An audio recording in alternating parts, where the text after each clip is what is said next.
Are you struggling with a cranky newborn at bath time? If so, this is the video for you. In this video, I'm going to show you how to give your baby a swaddle bath. This is a technique I learned from the NICU when my first daughter was there, and she has loved baths ever since.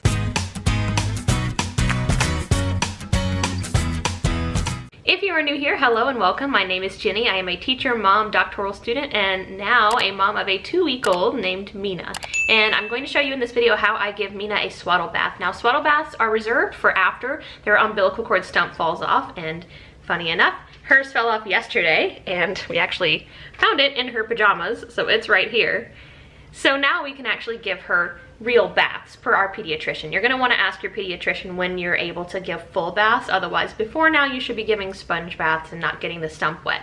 My first child was in the NICU for 15 days, and in the NICU, they of course give you baths because after 15 days, the stump has fallen off and baby needs a bath. So we actually were very fortunate to learn this technique from the NICU for how to give a stress-free bath to a newborn. And I wanted to share that information with you because it was very helpful for me. And in this video, you're actually gonna see that Mina was very upset before we put her in the bath. And once she was in the bath and is swaddled, she actually does a lot better. So I hope that this is helpful for you as well. You're gonna need a couple of things in order to do a swaddle bath. The first thing, of course, is either a sink or some sort of bath. We use the turtle tub. It's this tub right here that we got from the NICU, and it's basically just a tub. You also will need a hooded towel for after they get out of the bath, and I'm gonna give you an extra tip for how to make the transition from out of the bath a little bit easier as well. You will need some sort of mild, fragrance-free soap. For us, we use the Mistela products for our newborns. So I have the Mistela Wash, and then I have the Mistela Cradle Cap Cream for her head. So we use those two to wash with, but anything that you prefer is perfectly fine in that regard. We just happen to, we've gone through a lot of stuff, and we happen to like the Mistela products the best for our newborn, and also for the winter time because their scalp gets a little bit dry. You also will need a regular old muslin swaddle blanket. This is the most important part of the swaddle bath. You're gonna need a muslin swaddle blanket. This one's just literally a muslin swaddle blanket, and I'm gonna show you exactly what you're gonna be doing with this. The last thing that's not required but recommended is some sort of temperature measuring tool for your bath. Now, the tub that we have is from the NICU, and it actually has an indicator on the tub for whether or not it's too hot or too cold. But they sell these little ducks on Amazon. I'll put a picture right here. Tell you whether or not the bath is too hot or too cold. I would recommend getting something like that or some sort of temperature gauge. You're gonna want your bath to be somewhere between 99 to 103 degrees. Anything lower than that is too cold. Anything hotter than that is too hot. So you can also just use a regular old thermometer in the water and check it that way. Okay, so the first step you're gonna wanna do is actually wrap your newborn in a swaddle after you have taken them out of all of their clothes, and fill your tub with the warm water that is temperature checked.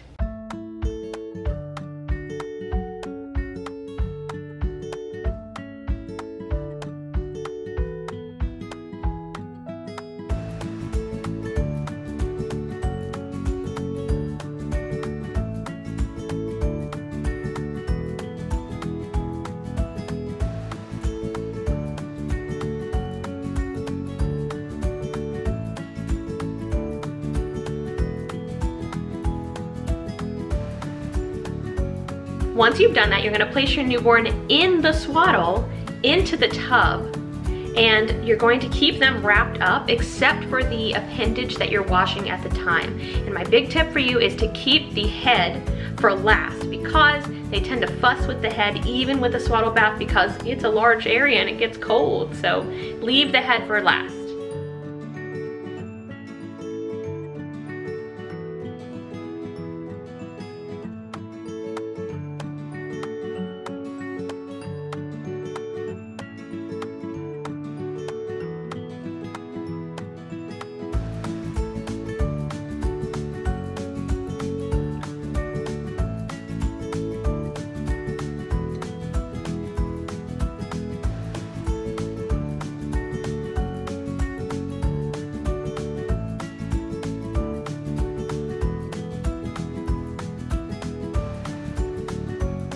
So after you wash an area, you're gonna cover them back up from that area. Make sure you wash everywhere thoroughly.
Once everything is washed to your satisfaction, you're going to want to go ahead and transition them to the towel. Now, I told you I was going to give you a tip for my trick for making sure the transition is as painless as possible. And my trick is, if you have a dryer at home or it's hot outside, you would want to pre-warm the towel so that way when baby is put into the towel, it's nice and cozy and warm. So I always throw the towel into the dryer when I start the bath, and then I have my husband or I go grab the towel while the other person is with baby so that she can have a nice warm towel to transition into.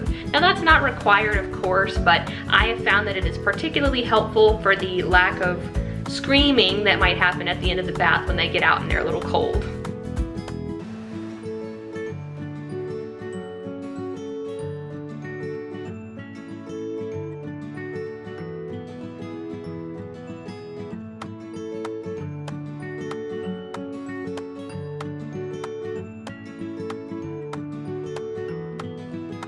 Once they've transitioned out of the bath, if you want to, you can use any other bedtime routine or bath routine that you have. We tend to put lotion on our baby just to do like a little baby massage. Again, we use the fragrance-free stuff to make sure that nothing's gonna bother her. And then, of course, a fresh diaper and a fresh outfit.